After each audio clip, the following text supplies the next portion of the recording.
Maqaa Abbaa, kan Ilmaa, kan Hafuura Qulqulluu, Waaqayyo tokko. Amiin. Yommus isaan gammachuu fi ililliidhaan geggeeffamanii mana mootichaatti ol ni galu. Ilmaan kee iddoo abboota kee ni bu'u. Ati lafa hundumatti akka isaan biyya lafaa mo'an ni goota. Faarfannaa Daawit faarsaa 45 lakkoofsa 15 hanga 16. Kotaanii kabanya haadha gooftaa keenya Maariyaam qulqulleetti da'oo lubbuu keenya.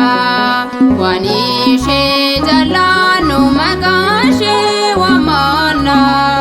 Durbee kabajamtu jechuudhaan faarfanna.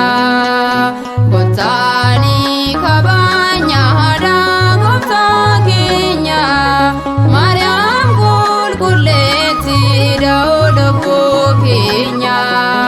Waan ishee jaallannu maqaan ishee waamna. Durbee kabajamtu jechuudhaan faarfanna.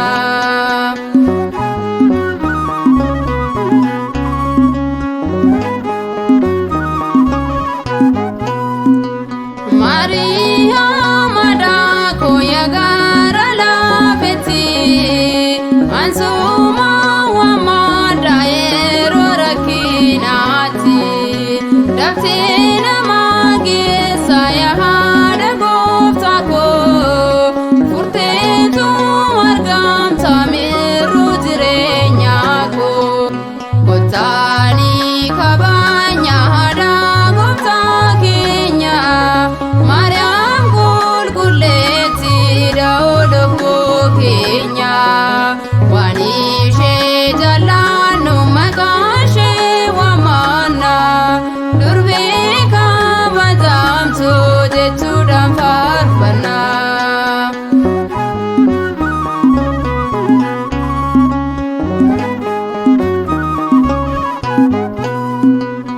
Abaaboon hin gogne sidaam yaada koo maqaa kee waamaadhaan bara jireenya koo. Gonkumaa ishaakkuma noosi argadhee jireenya koo keessa maaloosi kaawwadhee. Kotaanii kabanya haadha gooftaa keenya Maariyaam qulqulleetti da'oo lubbuu keenya. Waan ishee jaallannu maqaan ishee waamna. Durbee kabajamtu jechuudhaan faarfanna.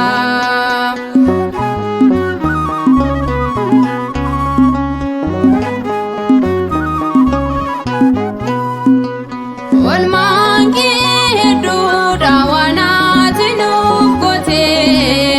Galata siif laanna uumaa si filate. Garaa lafeetti dhaatkaan yeroo hundumaa mirga isaa dhaabbata mamma bara bara.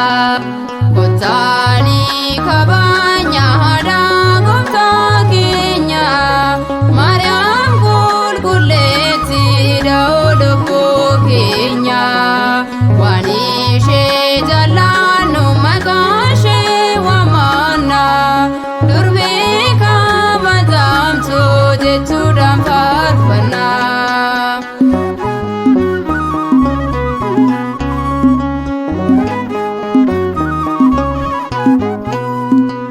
Haadhaasaa jibbuun ilma jaallatanii ishee malee muuxaa eessatti argatanii. Guyyaa garaa gooftaa lubbuu dandeemtanii mirga isaa jiraatti meeshaan dhaabbatanii.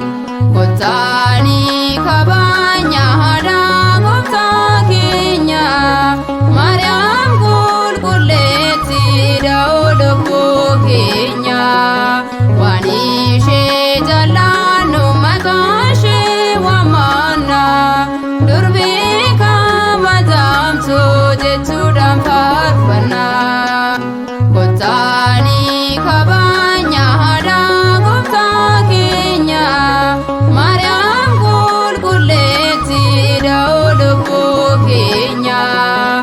Ani ishee jaalladha.